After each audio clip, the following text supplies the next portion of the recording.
हकीम असगर अली की होलनाक सरगुज़श्त, कदम कदम पर तजस्सुस और गोनागो वाक़यात, एक ऐसे शख्स की कहानी जिसे बेपनाह पुरइस्रार कुव्वतें हासिल थी। एक तहलका खेज कहानी, पुरइस्रार अलूम का माहिर, एक ऐसी कहानी जो आपके रोंगटे खड़े कर देगी। भूषण सिंह बातूनी आदमी था। रास्ते भर वो उससे बातें करता आया और फिर वो अपने अड्डे पर पहुंच गया। वहां पहुंच 5 आदमी मौजूद थे। उनसे कांति का तारुफ कराया गया। फिर भूषण ने उसकी पट्टी बदली और उसके फरिश्तों को भी नामालूम हुआ कि उस जख्म की नोयत क्या है। भूषण सिंह ने कहा, तेरी जिम्मेदारी हमने संभाल ली कांति, आराम कर, जब तक जख्म ठीक ना हो जाए बाद में सब कुछ देख लिया जाएगा। तो बिल्कुल बेफिक्री से ऐश कर। डेरे की जिंदगी मशीनी थी, मगर कांति के लिए ये जगह बहुत पुरसकून थी। यहाँ कुछ वक्त गुजार कर वो अपने काम का आगाज कर सकता था। भूषण और उसके साथी उसकी हर तरह खबरगिरी करते। कांति ने उन्हें अपने बारे में एक कहानी गढ़कर सुना दी, जिससे वो सब मुतमिन हो गए थे और उसे भी अपनी तरह एक परेशान हाल इंसान समझे थे। कांति का अपना मंसूबा मुकम्मल था। उसने फैसला किया कि उसका जख्म ठीक हो जाएगा तो वह आबादियों में निकल जाएगा। पद्मा कुमारी और उसके साथियों ने उसे नजरअंदाज ना किया होगा। जाहिर है इतनी कीमती शय को वो ऐसे नहीं खो सकते थे। जरूर वो उसकी तलाश में भटक रहे होंगे। कांति के पास कोई ऐसा जरिया नहीं था कि वो उन लोगों से राब्ता कायम कर सकता जो वो फार्मूला खरीदने में दिलचस्पी रखते हों। जाहिर है ये उसके बस की बात नहीं थी कि वो उन्हें तलाश कर सकता। इसके लिए उसने सोचा कि पहले पद्मा कुमारी के आदमियों के हाथ लग जाया जाए। जाहिर है वो लोग उसे पकड़ लेंगे और उसके बाद वो अपने मंसूबे पर अमल करेंगे और कैप्सूल का सौदा होगा। उस सौदे के दरमियान वो उन लोगों को निगाहों में ले आएगा जो कैप्सूल खरीदने से दिलचस्पी रखते होंगे। फिर उसकी पुष्ट का ऑपरेशन करके वो कैप्सूल निकाल लिया जाएगा और वो नकली साबित होगा। इससे पूछा जाएगा तो वह बता देगा कि राजन ने उसे बेहोश करके ऐसी कोई कार्रवाई की थी। उसे कोई तो इल्म ही नहीं था। वो लोग राजन की तलाश में लग जाएंगे और खुद उन लोगों से इस कैप्सूल का सौदा कर लेगा। बहुत शानदार मंसूबा था उसका। असल कैप्सूल उसने एक छोटी सी डिबिया में महफूज करके डेरे से कुछ फासले पर एक दरख्त की जड़ में दबा दिया था। मगर हकीम असगर अली गहरी सांस लेकर खामोश हो गए और मैं जैसे किसी तिलस्मे माहौल से निकल आया। मैंने चौंक कर हकीम साहब को देखा।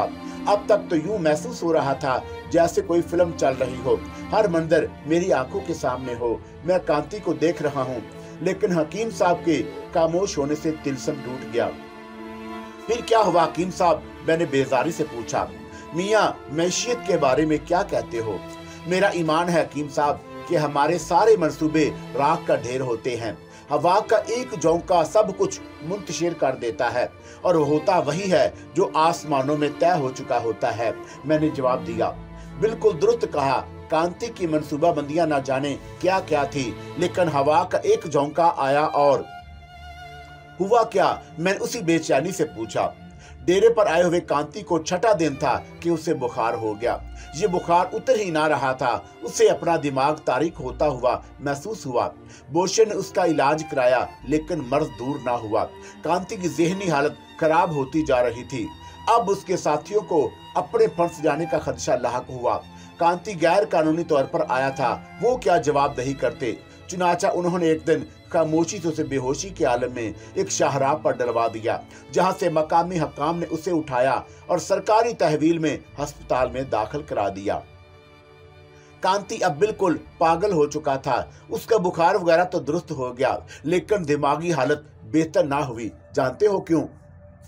जो कैप्सूल कांति के बदन में दाखिल किया गया था और जिसमें माइक्रोफिल्म छुपी हुई थी, वो तो महफूज तरीके से बनाया गया था और उसे इस तरह कोटेड किया गया था कि डमी से ना गिरे।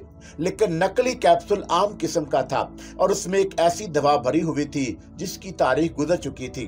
दवाओं के ये कैप्सूल आलू या चावल से बनाए जाते हैं। चुनाचा नकली कैप्सूल खून की नमी से कांति के जिस्म में घुल गया और दवा जो जहरीली हो चुकी थी उसके खून में शामिल हो गई।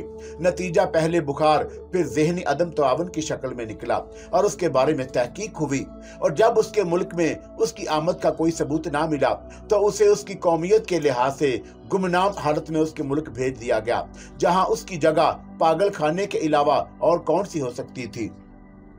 ओह मेरे खुदा, मेरे मुंह से निकला। और वो कैप्सूल? मैंने बेख्तियार पूछा।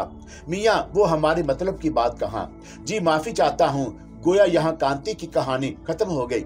जाहिर है बेचारे भगोती प्रसाद की हिम्मत और पहुंच कहाँ थी ये सब कुछ मालूम करते।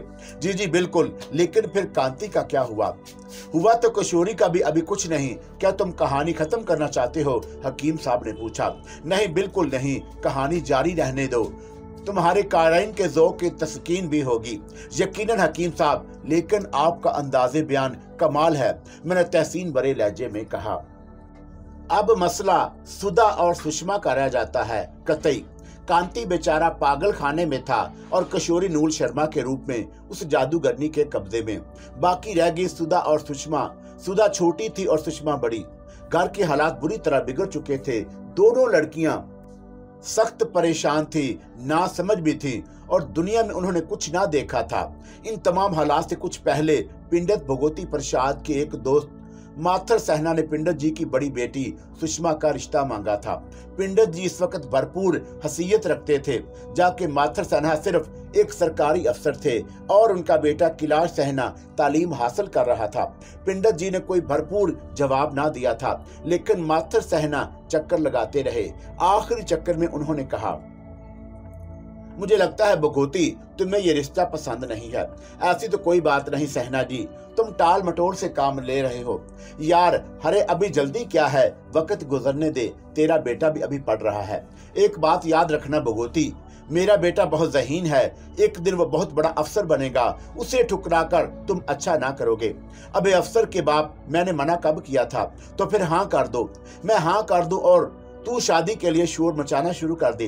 वादा करता हूं कि ऐसा ना करूंगा। ठीक है भाई, हमारी तरफ से हाँ। भगोती प्रसाद की पत्नी को भी इस रिश्ते पर एतराज नहीं था, लेकिन दोनों का फैसला था कि अब इस सिलसिले में कुछ करेंगे नहीं। सुषमा को भी ये बात मालूम थी और उसकी आंखों में कैलाश के ख्वाब बसे हुए थे। माथर सहना बंबई में रहता था, इसलिए कभी साल हर साल में उन लोगों की मुलाकात होती थी। पिछले कई साल से वो आया भी नहीं था और बेचारे भगोती प्रसाद के हालात इस केले में नहीं थे। बहरहाल ये बीत रही थी उन पर।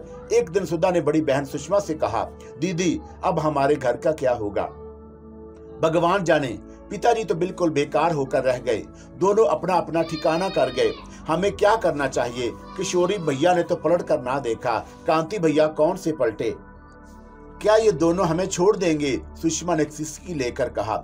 छोड़ दें क्या? छोड़ दिया, ऐसा ना कहो सुधा, तुम अपने आप को धोखा दे लो दीदी, मैं इतनी बेवकूफ नहीं हूँ। क्या मतलब है तेरा? ये घर मुझे काटने को दौड़ता है, फिर कहाँ जाएगी? कुछ तो सोचना होगा दीदी। क्या सोच सकते हैं हम? हमारा ठोर ठिकाना कहाँ होगा? जहाँ भगवान चाहेगा। खुद भी कुछ ना कुछ करना होगा दीदी। भगवान ही पर ये सारी जिम्मेदारी क्यों डाल दी जाए? कौन सहारा है हमारा? बेआसरा पड़े हुए हैं, ना पहनने को ना खाने को। माता पिता भी तो हैं। पगली ऐसी बातें नहीं सोचते। सुषमा उसके अलावा और कुछ ना कह सकी। क्या कर सकती थी? वो खुद भी परेशान थी। उनका मुस्तकबल तारीक था। रोशनी की कोई किरण नजर नहीं आई थी। चारों तरफ मायूसियों के अंधेरे ही अंधेरे थे। सुधा के अंदर दर हकीकत बगावत जन्म ले रही थी। अब ये घर उसके लिए बेसुकूनी की जगह था। पड़ोस में शादी थी और उन लोगों को भी मदऊ किया गया। दोनों बहनें वहां गई और शादी के हंगामों में गुम हो गई। वहां सुधा को नरेश मिला। नरेश उनका पड़ोसी था। उनके साथ ही पल बढ़कर जवान हुई। उसके माता पिता बचपन में मर गए थे। चाचा ने पाल पोस कर जवान किया। अपने पैरों पर खड़ा हुआ तो चाचा को छोड़कर कहीं चला गया। वो बाश और बेगैरत किस्म का नौजवान था, अलबत्ता शक्लो सूरत का अच्छा था। तुम सुधा हो ना? नरेश ने उससे कहा। तुमने मुझे पहचान लिया? मेरी आंखें हमेशा से खुली हैं। जानती हो कितने अरसे के बाद देखा है तुम्हें। बहुत समय बीत गया। तुम अब कहाँ रहते हो? दिल्ली बहुत बड़ा शहर है। क्या करते हो वहाँ? ऐश करता हूँ। बड़ी अच्छी नौकरी मिली हुई है, मगर तुम एकदम जवान हो गई सुधा, तो इसमें मेरा कसूर? सुधा ने शरारत से मुस्कुराते हुए कहा। नहीं मेरा, नरेश बोला। तुम्हारा? तो और क्या, मुझे बहुत पहले यहाँ आ जाना चाहिए था, नरेश ने अजीब से लहजे में कहा। शहर जाकर कुछ बावले हो गए हो, बावलों जैसी बातें कर रहे हो, क्या मतलब हुआ तुम्हारी बात का? जवान होकर तुम इतनी खूबसूरत हो जाओगी मुझे अंदाजा ना था, तो अब मैं क्या करूं? सुधा, मेरे मन में तुम्हारा प्रेम जाग उठा है, नरेश ने कहा और सुधा का दिल धड़क उठा। चारों तरफ हंगामे हो रहे थे, सुषमा न जाने कहां थी। अब मैं जाती हूं, दीदी अंदर है। सुनो तो सुधा, क्या तुम मेरा प्रेम स्वीकार कर सकती हो? मेरी कुछ समझ में नहीं आता, सुधा परेशानी से बोली। मैं समझाऊंगा तुम्हें। सुनो, आज ये हंगामा खत्म हो जाएगा, तुम अपने घर चली जाओगी और मैं बेअक्ल हो जाऊंगा। फिर कल सुधा, कल रात को चौबेजी के खैलान पर मैं तुम्हारा इंतजार करूंगा। चौबेजी के खैलान पर? हाँ, मगर वो तो बहुत दूर है, प्रेमियों के लिए कोई जगह दूर नहीं होती। तुम मेरा इंतजार क्यों करोगे? तो मैं बताऊंगा तुम मेरा प्रेमी कैसे स्वीकार कर सकती हो। आओ न सुधा, छुप कर आना पड़ेगा। तो और क्या, प्रेमी ऐसा ही तो करते हैं, मगर तुम्हें मेरी सौगंध सुधा, जरूर आना, वरना मैं पोखर में कूद कर जान दे दूंगा। पोखर में? वो हंस पड़ी। हाँ, पोखर में। कुछ ना बिगड़ेगा तुम्हारा, वो सूखी पड़ी है आजकल, कोई और जगह तलाश कर लूंगा जान देने के लिए। हाँ, अरे अरे, बिला वजह कहा मारे बारे फिरोगे, चलो मैं आ जाऊंगी, सुधा ने शरारत से कहा और वहां से वापस पलट आई। उसे नरेश बहुत अच्छा लगा था, उसकी बातें सुधा के दिल में गुदगुदियां पैदा कर रही थी। वो बदमस्त हुए जा रही थी। शादी के हंगामे रात गए तक जारी रहे और फिर वो घर वापस आ गई। मजा आया तुझे? सुषमा ने पूछा। बहुत दीदी। उसे किसी और बात में ही मजा आया था। बिस्तर पर उसने सुषमा से कहा, दीदी क्या मैं खूबसूरत हूँ? तो हाँ, बस ठीक है, खूबसूरत नहीं हूँ, वो बिगड़ कर बोली। हुआ क्या? कैसे ख्याल आ गया आज? पहले तुम बताओ। चंद्रमा जैसी है मेरी बहन, भगवान तेरी तकदीर अच्छी करे। सुषमा के दिल में बहन का प्यार उभर आया और वह हंस पड़ी। आज ख्याल कैसे आ गया? बस यूं ही, वो करवट बदल कर हट गई। सुषमा तो सो गई, मगर वो ना जाने कब तक जागती रही।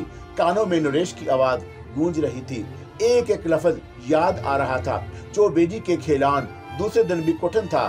सुषमा को कुछ नहीं बताया था उसने, मगर उसका जी चाह रहा था कि किसी को कुछ बता दे, किसी को जरूर कुछ बता दे। न जाने किस तरह उसने बर्दाश्त किया था। दिन गुजर गया, रात हो गई और वो बेअक्ल हो गई। जानू तो है। सुषमा सो गई और उसका दिल धक धक कर रहा था। वैसे उसे कोई खतरा नहीं था। सुषमा गहरी नींद सोने की आदी थी। अगर वो सो जाए तो फिर उसे यमदूत ही उठा सकते थे। वो करवटें बदलती रही और फिर अपनी जगह से उठ गई और फिर घर से बाहर निकल आई। कुत्ते भौंक रहे थे। उसे कुत्तों से बहुत डर लगता था, मगर वो चल पड़ी। फासले तय हुए और दूर ही से चौबेजी के खैलान नजर आने लगे। वहां नरेश मौजूद था। आ गई? हाँ, बड़ा परेशान था मैं। क्यों? तुम्हें मिलने का वक्त तो बताया ही ना था। कब आ गए थे यहाँ? सूरज छुपे। मैंने सच कहा था ना? क्या शहर जाकर बावले हो गए हो? भला सूरज छुपे आने की क्या जरूरत थी? इतनी जल्दी मैं कैसे आ सकती थी? शहर जाकर बावला नहीं हुआ, शहर से आकर बावला हो गया हूँ तुम्हें देखकर। बातें बहुत बनाते हो। तुमने क्या सोचा? किस बारे में? तुम मेरा प्रेम स्वीकार कर सकती हो सुधा? रानी बनाकर रखूंगा तुम्हें, ऐश करा दूंगा, शादी करूंगा तुमसे, अपने मैं फूल की तरह खिला लूंगा। बोलो सुधा, मेरे साथ वक्त गुजारोगी? मैं क्या जानूं, तुम किसी और से प्रेम तो नहीं करती सुधा? बहुत से काम हो गए हैं घर की, मुझे फुर्सत नहीं है प्रेम करने की, सुधा ने कहा। और मुझसे? लो, कल मिले आज प्रेम शुरू कर दूं तुमसे, ये कैसे हो सकता है? ऐसे ही होता है सुधा, ऐसे ही होता है। एक बताऊं बात तुम्हें, तुम्हारे मन में मेरा प्रेम उठा है। अगर ऐसा ना होता तुम यहाँ ना आती। अरे वाह, मुझे तो पता ही ना चला। ये पापी प्रेम ऐसा ही होता है, इंसान को कुछ बताकर नहीं चलता और सब कुछ हो जाता है। आधी रात तक सुधा वहां रही और फिर बोली, अब जाऊं? कल आओगी ना? रोज आने पड़ेगा क्या? अपने मन से पूछ लेना, मैं तो इंतजार करूंगा, नरेश ने कहा और वह वापस आ गई। उसके मन ने तो वापस से ही इनकार किया था। नरेश का कुर्ब उसे बहुत भला लगा। दूसरे दिन भला क्या रुकती, फिर उसकी हर रात नरेश के साथ गुजरने लगी। नरेश उसके दिल में आ बसा था। सुधा, मुझे शहर वापस जाना होगा, बहुत दिन गुजर गए हैं, नरेश ने उदास लहजे में कहा। क्या करोगे वहां जाकर? नौकरी करता हूँ, छुट्टियां लेकर आया था, जाना तो पड़ेगा। और हमारे प्रेम का क्या होगा? यही तो पूछना चाहता हूँ सुधा, मुझसे पूछ रहे हो? अपने आप से भी पूछा है सुधा? फिर क्या जवाब मिला? सुधा, मैं तुमसे शादी करना चाहता हूँ, तुम्हारे बिना मैं अब जीना नहीं चाहता। तो फिर मैं क्या करूं बताओ? तुम पिताजी से बात कर लो, यही तो एक परेशानी है। क्यों, तुम्हें नहीं मालूम भगवती प्रसाद जी मुझसे नफरत करते हैं। चाचा जी ने बहुत पहले इनके कान भर दिए थे। वो मुझे लुच्चा, लफंगा और आवारा समझते हैं। अगर मैं उनसे बात कहूं तो हमारा ये प्रेम हमेशा के लिए खत्म हो जाएगा और मुझे चारों से पटवा कर यहाँ से निकलवा देंगे। ये बात मैं अच्छी तरह जानता हूँ। तो फिर क्या होगा? सुधा परेशानी से बोली। एक ही हाल है उसका सुधा। क्या तुम मेरे साथ चलोगी? कहाँ? शहर जहाँ मेरा घर है, उस घर में मैं अकेला रहता हूँ। शहर में दाखिल होकर हम सीधे मंदिर चलेंगे, वहां मैं तुम्हारे साथ फेरे करूंगा। हम दोनों पति पत्नी बन जाएंगे, तुम मेरे जीवन में आ जाओगी, हमारा घर होगा, बच्चे होंगे हमारे। बोलो सुधा, साथ दोगी मेरा? और मेरे माता पिता? सुधा लर्ज कर बोली। एक दिन तो उन्हें छोड़ना होगा, मगर नरेश, इसके सिवा और कोई हल नहीं है सुधा, और कुछ भी नहीं हो सकता, तुम सोच लो। वो तो ठीक है नरेश, मगर तुम्हें याद है कि चंपा घर से भाग गई थी? हाँ मालूम है, मगर उसे कोई नरेश नहीं मिला था। मैं तो तुम्हें एक घर दूंगा, मान दूंगा, तुम्हें पत्नी का। चंपा तो एक हफ्ते में ही घर वापस आ गई थी और स्वामी जी ने उसे घर से निकाल दिया था। कितना बुरा हाल हुआ था उसका। फिर उसने कुएं में कूद कर आत्महत्या कर ली थी। मैं तुम पर 100 बार जान दे सकता हूँ सुधा, सोच लो। और हो भी क्या सकता है, पिंडर जी मुझे कभी स्वीकार ना करेंगे। वो मुझसे नफरत करते हैं। बात अगर उनके कालों में पड़ गई तो उसके बाद हम जीवन भर एक दूसरे से नहीं मिल सकेंगे। मुझे बताओ मैं क्या करूं? मेरे साथ शहर चलो, किसी को बताए बिना। हाँ, नरेश ने कहा और सुधा सोच में डूब गई। ये सच था कि पिंडर जी नरेश को नापसंद करते थे। अब सुधा को याद आ रहा था, पहले तो कभी उसने नरेश के नाम पर तवज्जो नहीं दी थी। पिंडर जी उसे बुरा समझते थे। सुधा बहल गई। उसकी आंखों में मुस्तकबल के ख्वाब जाग उठे थे। नरेश उसे और भी बातें बताता रहा, जो कि जाने सच थी या झूठ, मगर सुधा खुश हो गई थी। फिर नरेश ने कहा, अब सो जाओ और सपने में पूरा घर देख लो।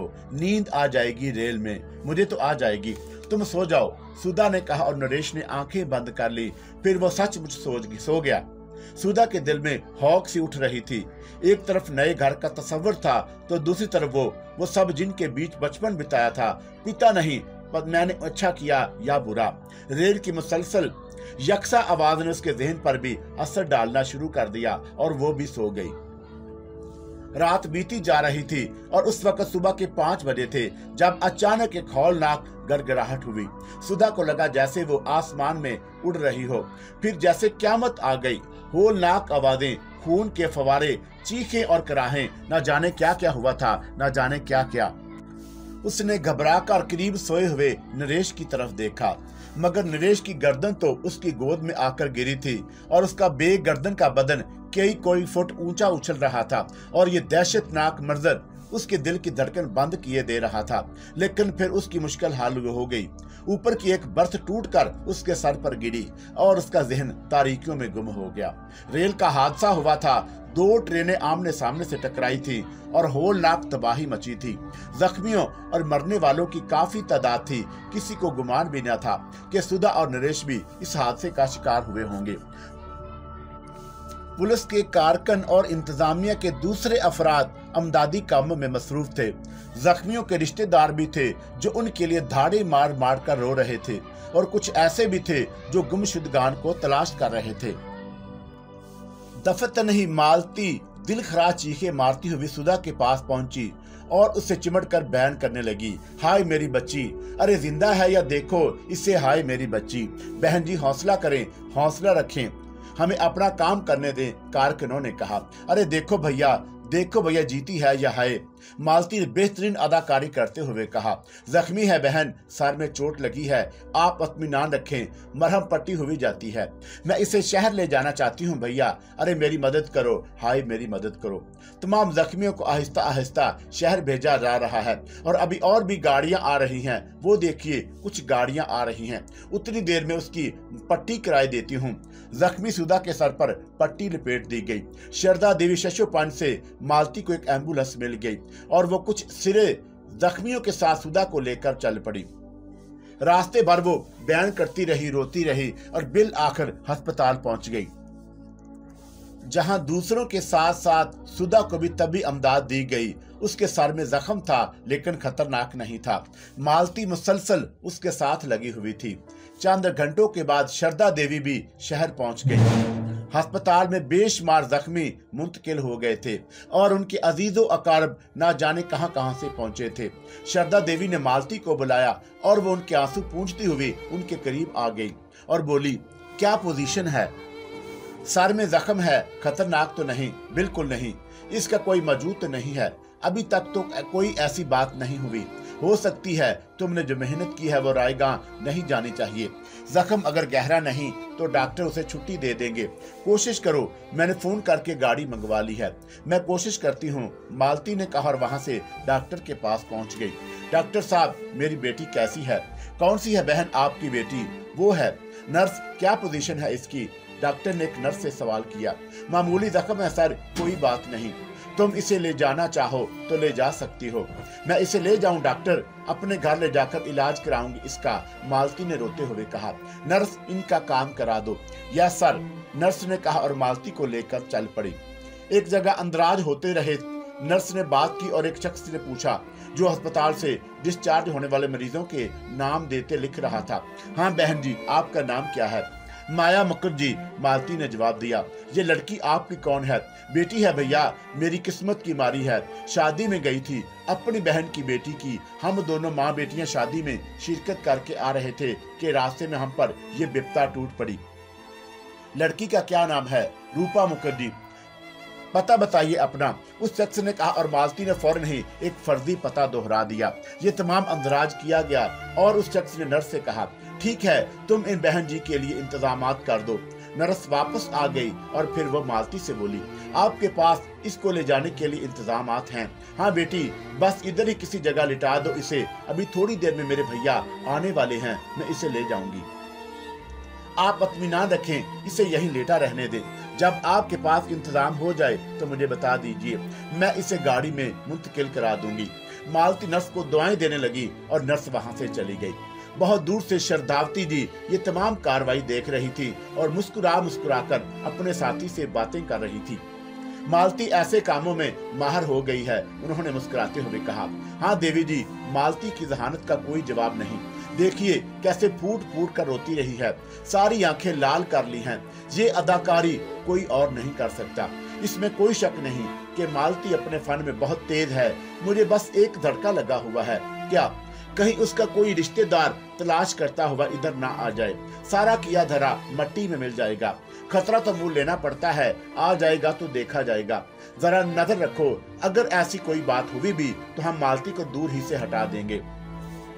वैसे तो मालती खुद भी बहुत चालाक है, शारदावती की दूसरी साथी औरत ने कहा और घड़ी में वक्त देखती रही। तकरीबन 30 मिनट के बाद एक शख्स शारदा देवी को तलाश करता हुआ उनके पास पहुंच गया। ये एक दराज कामत और बिगड़ी हुई शक्ल का मालिक था। शारदावती ने उसे देखते हुए कहा, गाड़ी ले आए? जी देवी जी। देखो मालती, बड़ी एहतियात से इसे गाड़ी में लिटा दो। वो सामने वाले दरख्त के करीब आ जाओ, हम दोनों भी मौजूद हैं। जी बेहतर, उस शख्स ने कहा और फिर मालती के पास पहुंच गया। मालती उसे देखते ही फूट फूट कर रोने लगी थी। अरे भैया देखो तो सही, मेरी रूपा को क्या हो गया? अरे देखो तो सही मेरे भैया। फिक्र मत करो बहन, चलो इसे लेकर चलते हैं। उसने दूर ही से मालती और उस शख्स को देख लिया था और वो उनके करीब आ गई। इंसानी हमदर्दी दिलों में समाई हुई थी। हर शख्स के साथ बेहतर सलूक किया जा रहा था। नर्स ने स्ट्रेचर से सुधा को उस गाड़ी में मुंतकिल कर दिया और मालती गाड़ी में बैठ गई। दराज कम आदमी ने गाड़ी स्टार्ट करके आगे बढ़ा दी। सामने पीपल के दरख्त के नीचे शारदा देवी और उनके साथी औरत खड़ी हुई थी। दोनों गाड़ी में बैठ गईं और उसके बाद गाड़ी फराटे भरने लगी। शारदा देवी के चेहरे पर कामरानियों कामयाबी की मुस्कुराहट थी। कहने लगी, भगवान हमारा बहुत ख्याल रखता है, ऐसे मौकों पर भी वो हमें कुछ देने से चूकता नहीं। इसी को तो कहते हैं मट्टी में हाथ डालो तो सोना बन जाए। सोना बनते बनते रह गए हम भी। वो तो किस्मत थी कि बच गए, वरना हो सकता था कि हमें कोई और इसी की तरह ले जाता। शारदा देवी ने कहा और कहका लगाकर हंस पड़ी। वो दोनों औरतें और उनका साथी मर्द भी हंसने लगे थे। फिर मर्द ने कहा, लेकिन चक्कर क्या हुआ है शारदा देवी? बेवकूफ आदमी, तुझे कुछ पता ही नहीं, बेवकूफ जो ठहरा। मैं जिस ट्रेन से आ रही थी उसको हादसा हुआ और जख्मियों को यहाँ मुंतकिल किया गया है। ओहो, बड़ी खतरनाक खबर है। क्या कुछ लोग मरे भी हैं? पता नहीं कितने मरे होंगे। मगर ये सब कुछ, ये लड़की काफी खूबसूरत है और चेहरे मोहरे से ही बड़ी सादगी नजर आती है। खून में डूबी हुई पड़ी थी। मेरी निगाहें पैरों की परख में माहिर हैं और मैंने इसे परख लिया। तुम देख लेना ये हमारे लिए क्या साबित होती है। ड्राइविंग करने वाले शख्स ने गर्दन घुमाकर अकब में देखा तो शारदा देवी जल्दी से बोली, ए सामने देखकर गाड़ी चलाओ। क्या कोई और हादसा करना चाहते हो? सवाल ही नहीं पैदा होता शारदा देवी। ज्यादा अकड़ो मत, खामोशी से चलते रहो, शारदा ने उसे डांटते हुए कहा और ड्राइवर ने मुस्कुराकर दूसरी तरफ देखा और फिर सामने निगाहें जमा दी। गाड़ी अपना सफर तय करती रही। तकरीबन 50 मिनट का सफर गाड़ी में तय किया गया और उसके बाद वो लोग एक खूबसूरत कोठी में दाखिल हो गए। सुधा, जो नरेश के साथ अपने नए बाप को खोलने चली थी, उसकी जिंदगी में नया बाप खुल गया था, लेकिन जरा मुख्तलिफ अंदाज में। जो कुछ हुआ था उसके वहमो गुमान में भी नहीं था। नरेश मारा ने जिसने बेगोती प्रसाद के ताबूत में आखिरी कील ठोकने की कोशिश की थी, लेकिन अपनी इसी कोशिश में जानवर न हो सका और मौत की आगोश में जा सोया। सुधा जीती जागती थी और उसे कोई खास जख्म नहीं आया था। बस सर में थोड़ी सी चोट लगी थी जो उसके बराबर कही जा सकती थी। ताहम उसे होश नहीं आया था। गाड़ी शहर में दाखिल होने के बाद एक खूबसूरत इमारत में दाखिल हुई। ये खूबसूरत इमारत शारदा देवी की ख्वाबगाह थी और शारदा देवी कोई मामूली शख्सियत की मालिक नहीं थी। एक स्मार्ट सरदार खातून जो बड़े बड़े से पुर से गहरे तल्लुकात रखती थी। उन तल्लुकात में हम मखसूस थी। जिस सिता के लोग होते, तल्लुकात उसी सिता तक पहुंच जाते थे। शारदा देवी बिलाशुबा सामाजिक कामों में बढ़ चढ़ कर हिस्सा लेती थी। बहुत से गरीब उन्हें दुआएं देते थे, लेकिन उनके अपने मामलात जिस तरह चल रहे थे वो जरा मुख्तलिफ तरीकेकार था। तो वकार मियाँ हुआ यूं कि बेचारी सुधा को उसकी तमाम आरजुओं और उम्मीदों के साथ एक कमरे में मुंतकिल कर दिया गया। यहाँ पहुंचकर शारदा देवी ने मालती ही से कहा कि वो डॉक्टर को तलब करके ये मालूम करे कि लड़की का जख्म खतरनाक तो नहीं। मालती भी गालबन इसी इमारत में रहती थी। उसने डॉक्टर को फोन किया और थोड़ी देर के बाद एक डॉक्टर वहां पहुंच गया। मालती ने उसे भी कोई झूठी सच्ची कहानी गढ़कर सुना दी। शारदाती जी का नाम ही बहुत कुछ था। डॉक्टर भरा इस सिलसिले में क्या सोच सकता था। चुनाचा वो मालती के इशारे पर सुधा का जख्म देखने लगा और फिर उसने आहिस्ता से कहा, मामूली सा जख्म है, कैसे लग गया? चलते हुए गिर पड़ी थी। ओहो, आप बिल्कुल फिक्र ना करें, खाली पट्टी बांध दी गई है। ठीक है, मैं अभी बैंडेज किए देता हूँ। डॉक्टर मसरूफ हो गया और उसने सुधा के जख्म पर कुछ दवाएं लगाकर वहां बैंडेज कर दी और उसके बाद बोला, शारदावती जी तो खैरियत से हैं? हाँ बिल्कुल, मालती ने कहा और डॉक्टर थोड़ी देर के बाद वापस चला गया। मालती का कामयाब मुस्कुराहट के साथ शारदावती जी के पास पहुंच गई थी। डॉक्टर ने भी देख लिया है, जख्म बिल्कुल खतरनाक नहीं। कहता है आधे 1 घंटे के बाद होश में आ जाएगी। शारदावती ने गर्दन हिला दी और उसके बाद वो मालती और अपने साथी औरत से बहुत देर तक बातें करती रही थी। सुधा को होश आ गया। वो काफी देर तक खामोश निगाहों से छत को देखती रही। कुछ याद नहीं आ रहा था। माहौल बिल्कुल अजनबी सा था। कमरा बहुत शानदार था। हर तरफ कीमती साजो सामान और उम्दा फर्नीचर। आखिर ये कौन सी जगह है और मैं यहाँ कैसे मौजूद हूँ? रफ्ता रफ्ता तमाम वाकयात याद आ गए। उसे याद आया कि वो नरेश के साथ रेल में सफर कर रही थी और फिर न जाने क्या हुआ था कि उसने नरेश की कटी हुई गर्दन अपनी आंखों से देखी थी और उसका बेसर का जिस्म फड़क रहा था और दफतन उसके हलक से एक दिलखराश चीख निकल गई और वह खौफ से उठकर बैठ गई। उसकी चीख की आवाज सुनकर मालती दौड़ी आई थी। क्या हुआ बेटी, क्या बात है? सुधा ने सहमी हुई नजरों से मालती को देखा और दफतन वो बिलक पड़ी। और वो नरेश नरेश, मालती ने कहा।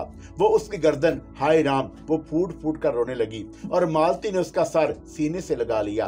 वो मोहब्बत से सुधा के रेशमी बालों में उंगलियां फेरने लगी।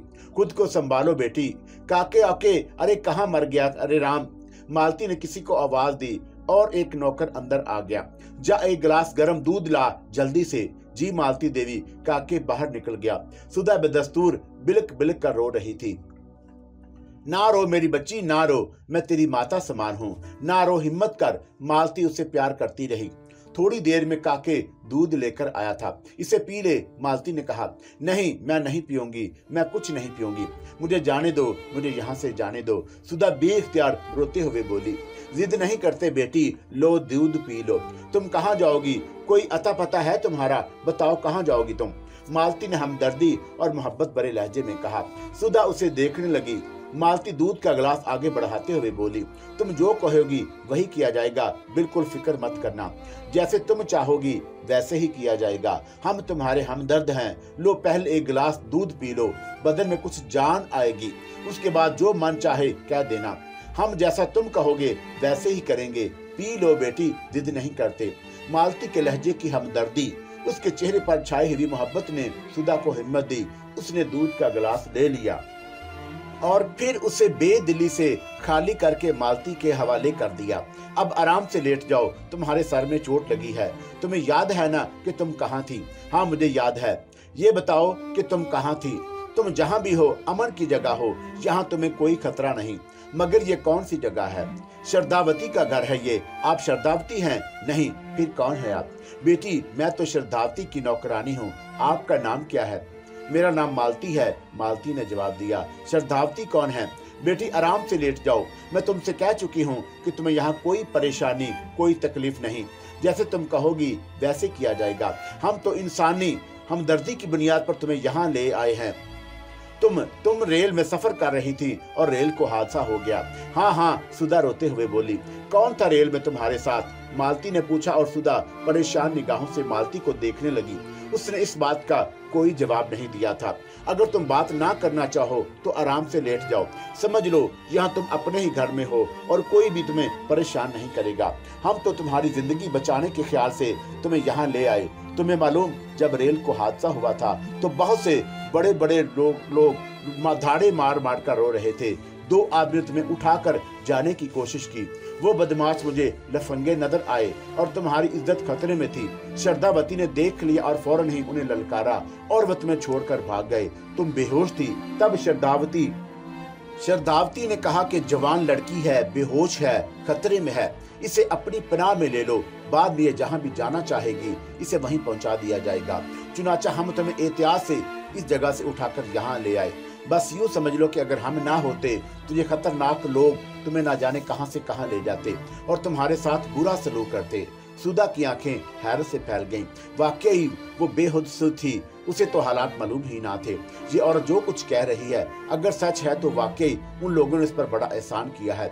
सूरत हाल का अंदाजा उसे काफी हद तक मालूम होता जा रहा था और रफ्ता रफ्ता करके एक एक बात याद आ गई थी। एक बार फिर उसकी आंखों से आंसू जारी हो गए।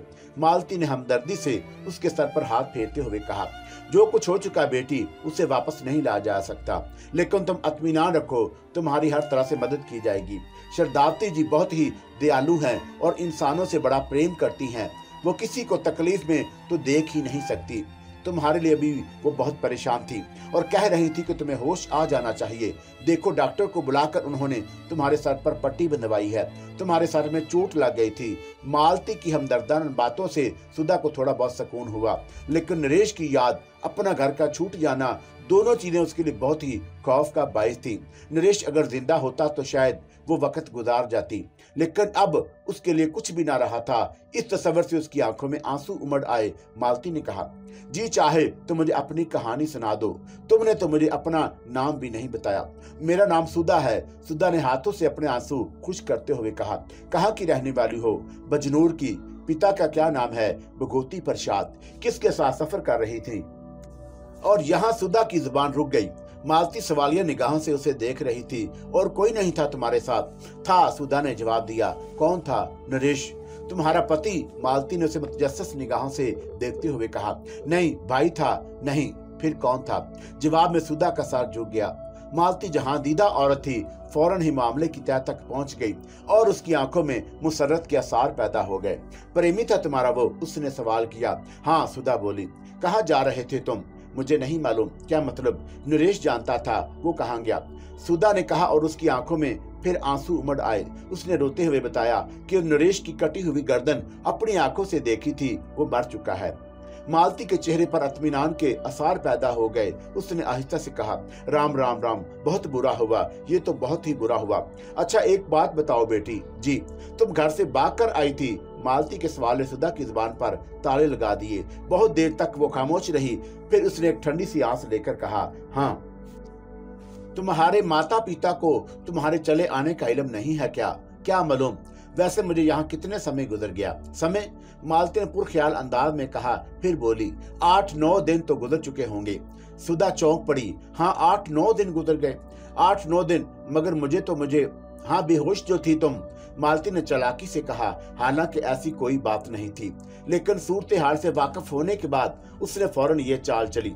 सुधा की आंखों में दुनिया जहान की बेबसी सिमट आई। उसकी समझ में नहीं आया कि क्या करे। मालती उसे कुरीद कर उसके हालात पूछ रही थी।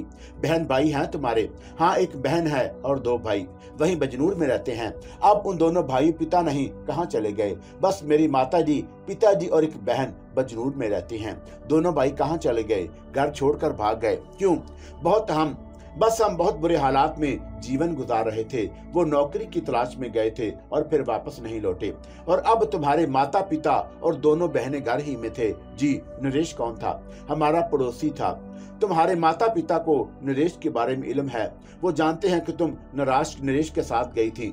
क्या मालूम, हो सकता है अब जान गए हों, इतने दिन जो बीत गए।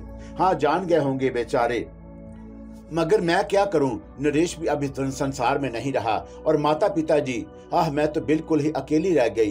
कोई ना रहा मेरा इस संसार में। कैसे बातें करती हो तुम?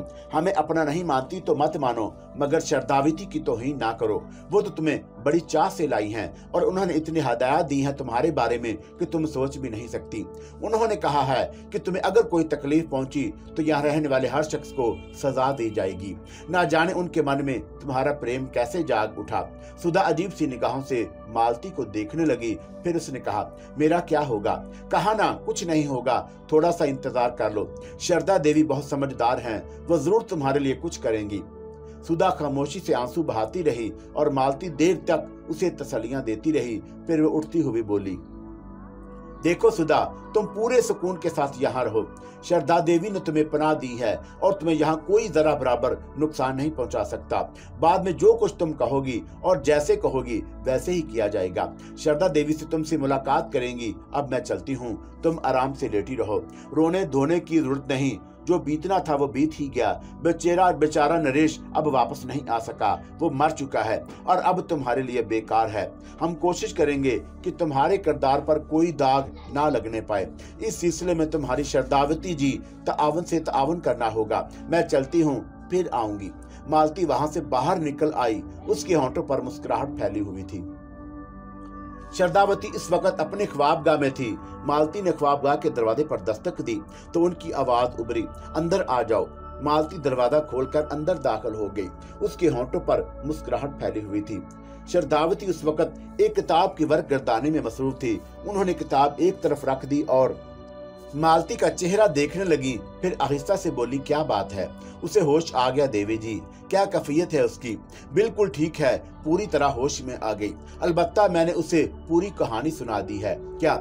ये कि वो 8-9 दिन से बेहोश थी और अब होश में आई है। शर्दावती खामोशी से मालती की सूरत देखती रही। मालती ने कहा, देवी जी, आपकी निगाहों की दाद देती हूँ, जिस तरफ उठती हैं कमाल काट डालती हैं। मतलब ये कि आपने उसे ताड़ा खूब। कोई खास बात है क्या? शर्दावती ने दिलचस्पी से कहा, बहुत ही खास। यूं समझ ले कि हमारे मतलब की बात है। क्या? शर्दावती ने पूछा। उसका नाम सुधा है, मगर उसमें तो कोई खास बात ना हुई। बजनूर की रहने वाली है। हूँ, ठीक है, आगे बोलो।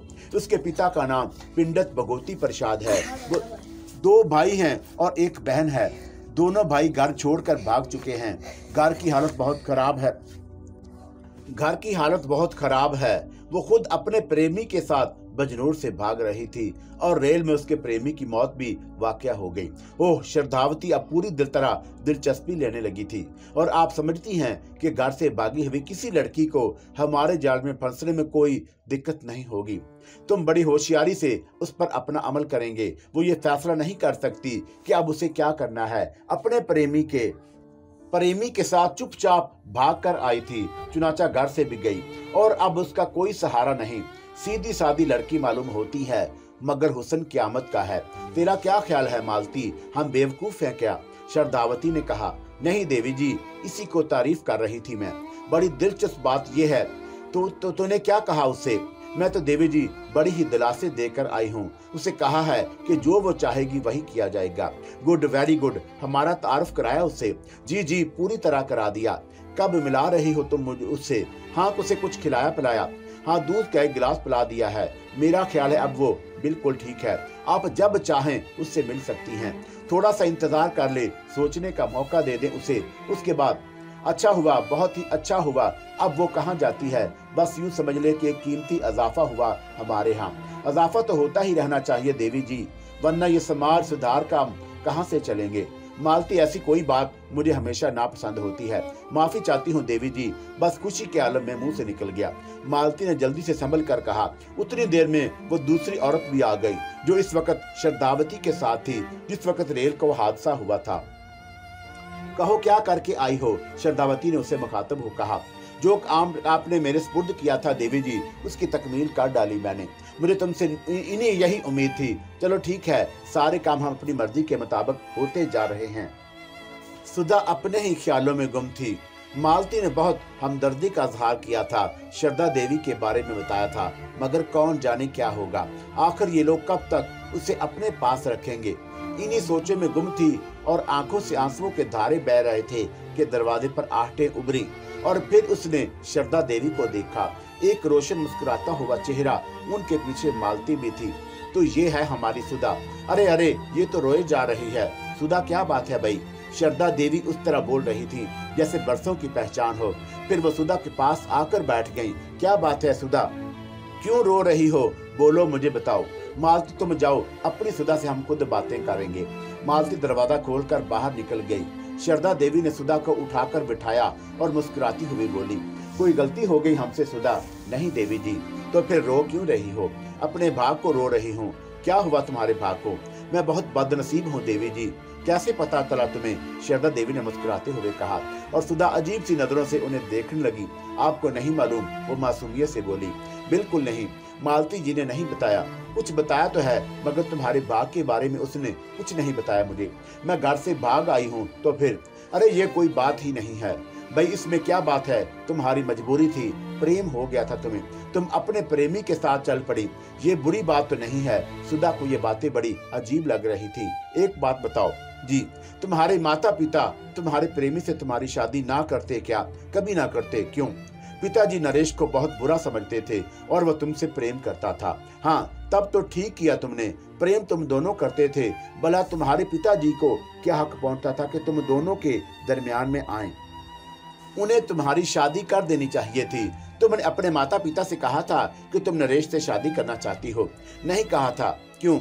आपको पूरी बात तो मालूम नहीं, बस अपने ही कहे जा रही हैं। सुधा ने नाराज होकर कहा और श्रद्धा देवी हंस पड़ी। वो बड़ी घाघ औरत थी, तमाम सूरत हाल से वाकफ हो जाना चाहती थी, इसीलिए ऐसी बातें भी कर रही थी।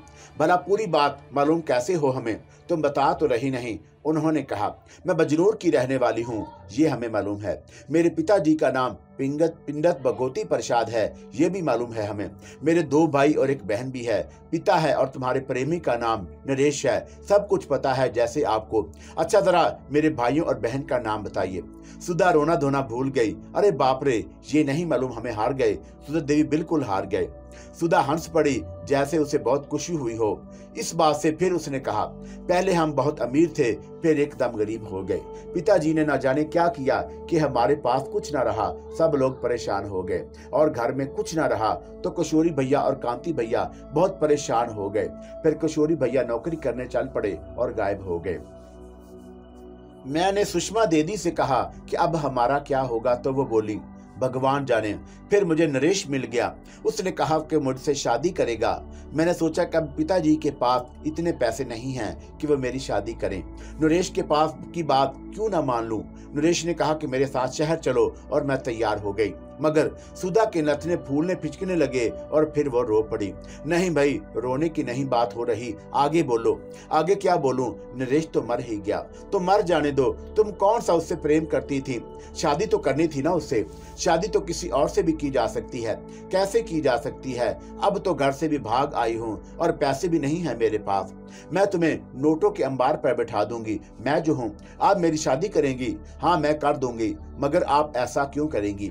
मैं भी तुम्हारी दीदी समान हूँ, सब कुछ करूंगी तुम्हारे लिए, चिंता क्यों करती हो? वो आप बहुत अच्छी हैं, आप तो बहुत अमीर हैं श्रद्धा देवी। हाँ, मैं बहुत अमीर हूँ, मगर तुम मुझे श्रद्धा देवी कहोगी तो मैं नाराज हो जाऊंगी। क्या कहूँ आपको दीदी? ओह, वो आप बहुत अच्छी हैं दीदी। और फिर वो मोहब्बत भरे अंदाज में श्रद्धा देवी से लिपट गई। मेरी बात मानोगी? हाँ मानूंगी। तो रोना धोना बिल्कुल बंद, हंसी खुशी रहो, आहिस्ता आहिस्ता सब कुछ ठीक हो जाएगा। बोलो, मानोगी मेरी बात? हाँ, सुधा ने आंसू पूछ लिए। श्रद्धा देवी दर हकीकत देवी ही साबित हुई थी सुधा के लिए। यहाँ जिंदगी के सारे तशियात थे, रेडियो, टेलीविजन, वीसीआर, ढेरों फिल्में, मोटर गाड़ी, उम्दा लिबास। सुधा को तो ये सब ख्वाब लगता था। उसे यूं लगता जैसे उसकी आंख खुल जाएगी। श्रद्धा देवी ने उसके लिए कई लिबास सिलवाए थे जो फैशन के थे और सुधा ने ऐसे कपड़े कभी न पहने थे। वो ये कपड़े पहनकर आईने के सामने खड़ी होती तो खुद से शर्मा जाती। मालती और यशोदा उसकी नौकरानियों की तरह काम करती और उसे एहतराम से सुधा देवी कहती। कई बार उसने मोटर में सैर की थी, बहुत सा सामान खरीदा था। ये जिंदगी उसकी आरज़ुओं की तकमील थी। लेकिन कभी कभी दिल कसकने लगता, घर की याद चुटकियां लेने लगती और आंखों से आंसू बह निकलते। ना जाने सब लोग कैसे होंगे, ना जाने उसके बारे में क्या सोचते होंगे। श्रद्धा देवी ने उसे एक दिन रोते हुए देख लिया और उसके सामने आकर खड़ी हो गई। सुधा जी दीदी, ये क्या हो रहा है? रो रही हूँ, उसने मासूमियत से कहा। और फिर श्रद्धा देवी ने बेमुश्किल हंसी रोकी और फिर बोली, क्यों रो रही हो? घर वाले याद आ रहे हैं। तुम यहाँ खुश नहीं हो? बहुत खुश हूँ। फिर घर वाले क्यों याद आ रहे हैं? बस आ रहे हैं। सुधा, मैं तुम्हें एक बात बताना चाहती हूँ। क्या दीदी? मैंने अपने एक आदमी को बजनूर भेजकर तुम्हारे बारे में मालूमात कराई थी। मेरा मतलब है तुम्हारे घर के बारे में। ओह, कुछ पता चला? हाँ, क्या पता चला? सुधा बेचैनी से बोली। वो सब लोग ठीक हैं, ना कांति वापस आया और ना किशोरी। तुम्हारे पिताजी ने मशहूर कर दिया है कि तुम मर गईं। उन्होंने मसनूई तौर पर तुम्हारी आरती भी जला दी है। जानती हो उन्होंने ऐसा क्यों किया? हाँ जानती हूँ, बदनामी से बचने के लिए। तुम समझदार हो। अब तुम्हारा उनके पास जाना उन्हें जलीलो ख्वार करना है। क्या तुम कभी वापस जाओगी? नहीं तो फिर सब कुछ भूल जाओ। आज से ये भूल जाओ कि तुम सुधा हो। मैं तुम्हारा नया नाम कोमल रखती हूँ। आज से तुम सुधा नहीं, कोमल हो। अब सब तुम्हें कोमल कहेंगे। क्या नाम है तुम्हारा? कोमल। अपने माता पिता की इज्जत से जीने दो और खुद भी यहाँ कोमल बनकर जियो, यही सब के लिए बेहतर है। क्या समझी? ठीक है दीदी, सुधा ने कहा और फिर वो कोमल बन गई। समाज सुधार सेवक श्रद्धा देवी ने उसका हुलिया भी सुधार दिया। बाल तुरस गए, लिबास बदल गए, उसे अंग्रेजी भी सिखाई गई। मशहूर ब्यूटिशियन उसके हुस्न का निखार करने लगे और सुधा कुछ से कुछ बन गई। उसे जदीद जिंदगी के बारे में सब कुछ सिखाया जा रहा था और ये सारे काम इंतहाई खुफिया थे। श्रद्धा देवी उसे दुनिया के नजरों से छुपाए हुए थी। उनकी इस शानदार कोठी में बड़ी बड़ी पार्टियां हुई थी। बड़े बड़े सरकारी और गैर सरकारी लोग उन पार्टियों में शरीक होते थे। वो सब श्रद्धावती का जी का बड़ा एहतराम करते थे और श्रद्धावती उनका बड़ा एहतराम करती थी। लेकिन ऐसे दिनों में कोमल या सुधा को अंडरग्राउंड कर दिया जाता था। फिर एक दिन श्रद्धावती ने मालती से कहा, मालती जी देवी जी, कोमल के बारे में क्या ख्याल है? क़यामत बन चुकी है देवी जी। क़यामत नहीं, हाइड्रोजन बम। बिल्कुल दुरुस्त कहा आपने। फिर अब ये बताओ कि ये बम किस पर गिराया जाए। सही फैसला तो आप करेंगी देवी जी। 5 आदमी है मेरी निगाह में। कौन कौन? मालती ने पूछा और श्रद्धावती उनके नाम गिनाने लगी। सदवा बंद का ठेका बंसी कुमार 2 करोड़ देने को तैयार हैं और ठेका देंगे उर्दन कुमार जी। मूलचंद महाराज का 5 स्टार 20 करोड़ की मलकियत है। उसकी पार्टनरशिप का मकसद है 10 करोड़, जबकि हमारे पास देने के लिए 1 आध करोड़ निकल आएंगे, मगर पार्टनरशिप आधी आधी ही होगी। ये तो 9 करोड़ की बचत है। मालती ने कहा। बिल्कुल है। तो फिर बंसी और उर्दन कुमार को भाड़ में डालो। नहीं, भाड़ में डालो तो भस्म हो जाएंगे। ये लोग सारे बेचारे काम के लोग हैं। केदारी लाल की जमीनें भी करोड़ों की हैं, मगर वो लंबा मुआमला है। बाकी लोग भी हैं, मगर मूलचंद का 5 स्टार। मेरे मुंह की बात छीन ली आपने। 9 करोड़ के 19 करोड़ भी हो सकते हैं, मगर अगर कोमल अक्ल से काम ले। बिल्कुल ठीक कहा तुमने। तो फिर मूलचंद अव्वल नंबर पर, दूसरे नंबर पर चौकीदारी लाल और तीसरे नंबर पर उर्दन कुमार जी। लिस्ट मुकम्मल। अब काम कैसे होगा ये तय कर लो। और श्रद्धा देवी देर तक मालती और यशोदा के साथ प्रोग्राम बनाती रही। उसे एक लाहे अमल तय कर लिया गया। ऐसे कामों के लिए श्रद्धा देवी के यहाँ बहुत से लोग थे, बड़ा मटीरियल था। आहिस्ता आहिस्ता सब चीजें हरकत में आने लगी। और फिर एक दिन श्रद्धा देवी ने कोमल से कहा, कोमल कैसी लगी तुम्हें हमारी ये दुनिया? स्वर्ग को स्वर्ग बताने के लिए कितनी मेहनत करनी पड़ती है, पता है तुम्हें? मुझे आपने पता कब लगने दिया दीदी? तो अब तुम बड़ी हो गई हो ना। हाँ, पता लगना चाहिए तुम्हें। आप ही बता दें दीदी, मैं क्या जानूं। कोई बात मन में है? कैसी?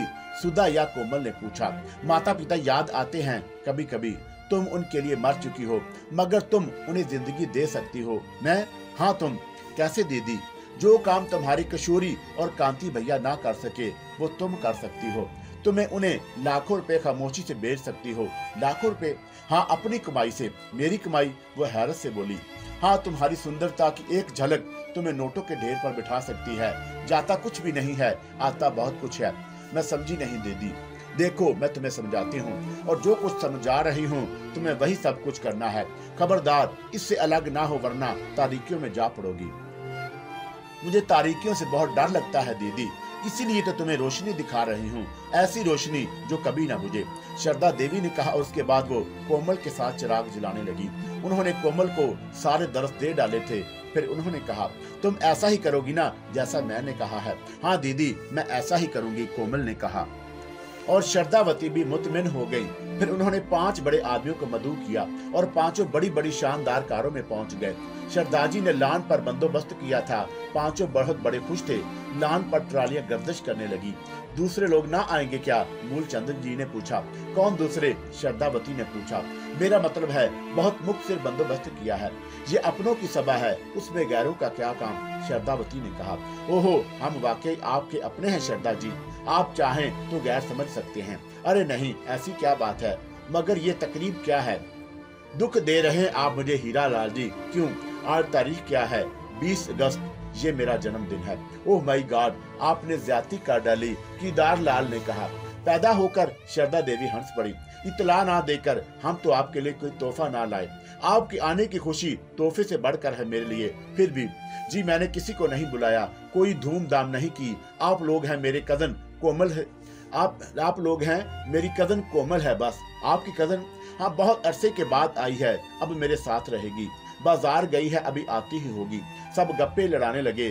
फिर गहरे नीले रंग की कार लान के पास आकर रुकी और उनसे कोमल उतर आई। 5 बड़े आदमियों के चेहरे होंक हो गए। ये कदम तो अप्सरा थी, जमीन की लगती ही ना थी। हेलो दीदी, उसने मुस्कुराते हुए कहा। हेलो कोमल, मैं आ गई। हम इंतजार कर रहे थे, आओ तुम्हें सबसे मिलाऊं। 5 बड़े कोमल से मिले। 5 को करंट लगे। कोमल के सफेद मुलायम खूबसूरत हाथ में हजारों वोल्ट का करंट दौड़ रहा था और वो सब जख्मी हो गए। और फिर बकिया वक्त जख्म खुर्दगी में ही कटा। कोमल के बारे में तरह तरह के सवालात किए जा रहे थे। कोमल बहुत जिंदा दिल है, वो दोस्त नवाज है। दोस्ती के बारे में आपका नजरिया क्या है कोमल जी? मुझसे पूछिए। कोमल एक सुलझे हुए दिमाग की लड़की थी। उसका कहना है कि इस दौर का नौजवान नाकारा है। श्रद्धावती ने यह शोभा खुद संभाल लिया। बिल्कुल ठीक कहा कोमल जी ने। उसका एक नजरियाती जवाब है। भला क्या?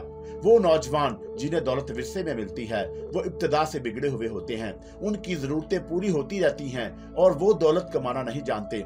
नए बनाए कारोबार मिल जाएं तो वो गाड़ी घसीट ले जाते हैं। कहीं गड़बड़ हो जाए तो उसे संभालना उनके बस की बात नहीं होती। वो नौजवान जिनके पास विरसा नहीं होता जिंदगी की जद्दोजहद करते हैं और जब 40 साल के होते हैं तब कहीं जाकर उनकी जिंदगी एक डगर पर बनती है। उसके बाद भला जिंदगी ही क्या, जज्बात सर्द पड़ चुके होते हैं। वाह क्या बात कही, मगर ये कोमल जी का नजरिया है 100%। क्यों कोमल जी? बिल्कुल। तो फिर आपकी पसंद क्या है? बेहतरीन साथी वो होता है जो 40 साल से आगे बढ़ चुका हो। इस बार फिर श्रद्धावती बोल पड़ी और तमाम लोग अपना लिबास दुरुस्त करने लगे। कोमल मुस्कुरा रही थी। ये नशस्त बेहतरीन रही और उसके नताइज दूसरे दिन ही बरामद होने लगे। श्रद्धावती के फोन के पास ही बैठी थी कि फोन की घंटी बजी। हेलो, कौन बोल रहा है? श्रद्धावती, मैं उर्दन कुमार हूँ। ओहो उर्दन जी, कैसे? कहिए कैसे हैं? कृपा है आपकी। खैरियत? कैसे फोन किया? बस श्रद्धावती जी, आपकी आवाज सुनने को जी चाहा। अरे क्यों शर्मिंदा कर रहे हैं? और क्या समाचार हैं? आपने एक काम बताया था हमें। काम? हाँ, कौन सा काम? आप सुधवा बंद का ठेका किसी को दिलाना चाहती थी। ओहो हाँ, कहा था किसी ने मुझसे। आप तो जानते हैं मैं समाज सेवक हूँ, लोगों के काम आना मेरा सेवा है। हाँ हाँ, क्यों नहीं, क्या ख्याल है फिर? किस बारे में? हम किसी काम आ सकते हैं? बंद के सिलसिले में? हाँ, सोचा अगर आपका हुक्म टालना अच्छा नहीं। अरे क्या मेरा हुक्म? आप बात कर लें, इस वक्त मौका अच्छा है, मैं मंजूरी दे दूंगा। बेहतर है, नए सिरे से काम शुरू करना पड़ेगा। मेरे ख्याल में बंसी कुमार ठेकेदार मुझसे सिफारिश कर रहा था, शायद मायूस हो गया क्योंकि उसने दोबारा मुझसे बात नहीं की। अरे मायूस क्यों हो गया? अभी तो ये काम वैसे भी जरा देर से शुरू होगा। आप उससे बात कर लें, मेरे पास आ जाए, मैं उसका काम कर दूंगा। और आपका कमीशन क्या होगा उर्दन कुमार जी? श्रद्धा ने पूछा। ओफो, अब भला आपसे कारोबार करूंगा मैं। अगर मन चाहे तो कुछ दिलवा दें, नहीं दिलवाएंगे तो बस आपकी प्रेम भरी मुस्कुराहट ही काफी है। बात कर लें उससे, मैं ये काम कर लूंगा। आप ही की मोहब्बत से तो जी रहे हैं उर्दन कुमार जी, वरना इस संसार में क्या रखा है? श्रद्धावती ने कहा। नहीं श्रद्धा जी, संसार में तो बहुत कुछ है। वो जो कहते हैं ना, जब तक सांस तब तक आस। उर्दन कुमार ने हंसते हुए कहा। आप क्या आस लगा बैठे हैं? और उर्दन कुमार जी, श्रद्धावती ने पूछा। और उर्दन कुमार जी हंसने लगे और फिर बोले, कोमल जी का क्या हाल है? कोमल बस ठीक है, स्विमिंग पूल में नहा रही है। जवाब में उर्दन कुमार की ही सुनाई दी।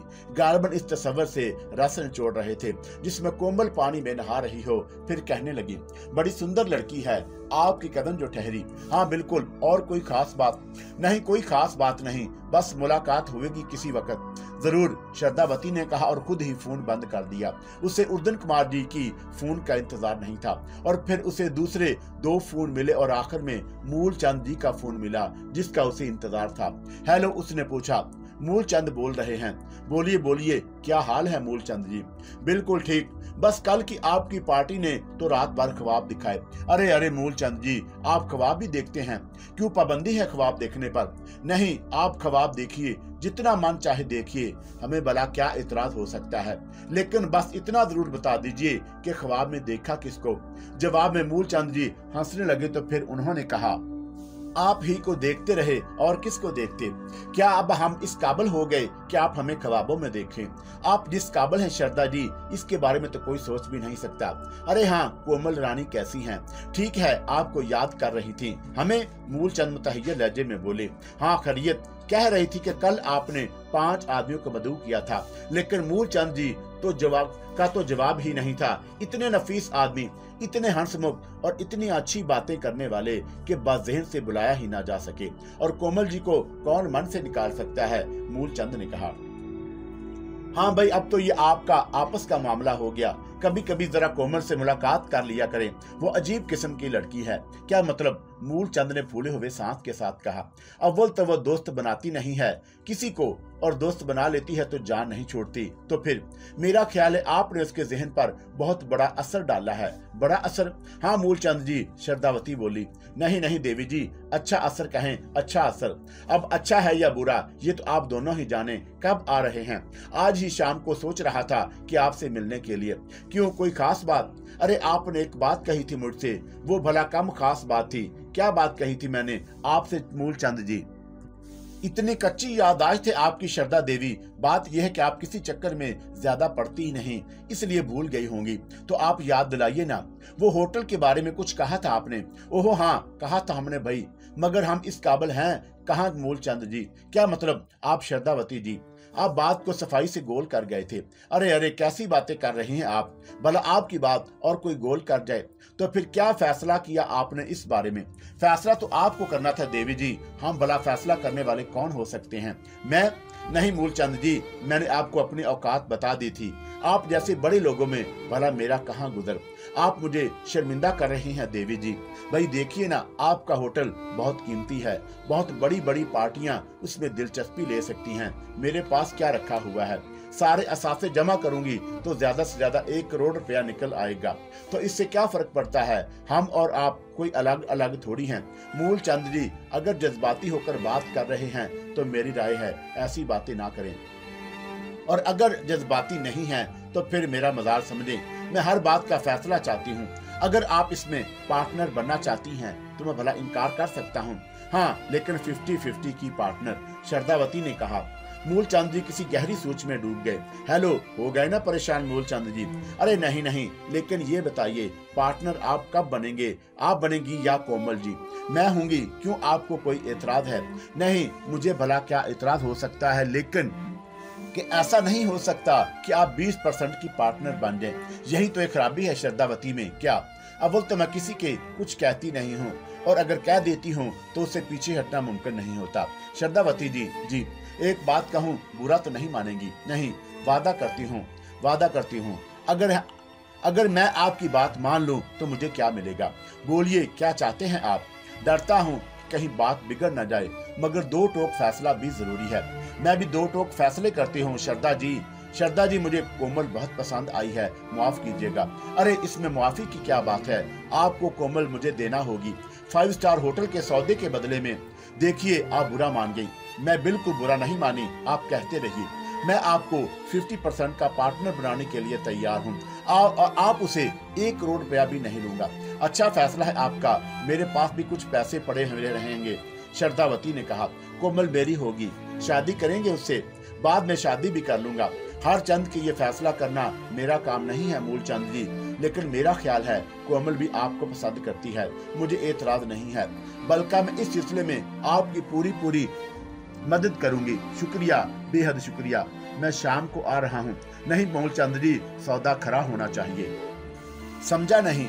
आप उस वक्त आएंगे जब तमाम कागजात तैयार हो जाएंगे और मैं होटल की पार्टनर बन जाऊंगी। उसके बाद कोमल आपकी तहवील में होगी, ये मेरा वादा है। बात हो गई सारी, भरोसा नहीं है। सौदा खरा होना चाहिए। आप जितनी जल्दी करेंगे उतना ही भला होगा। ठीक है, मुझे मंजूर है। ओके। श्रद्धा देवी ने फोन बंद कर दिया। उसका चेहरा खुशी से दमक रहा था। मालती ने उन्होंने कहा, मालती, सौदा हो गया।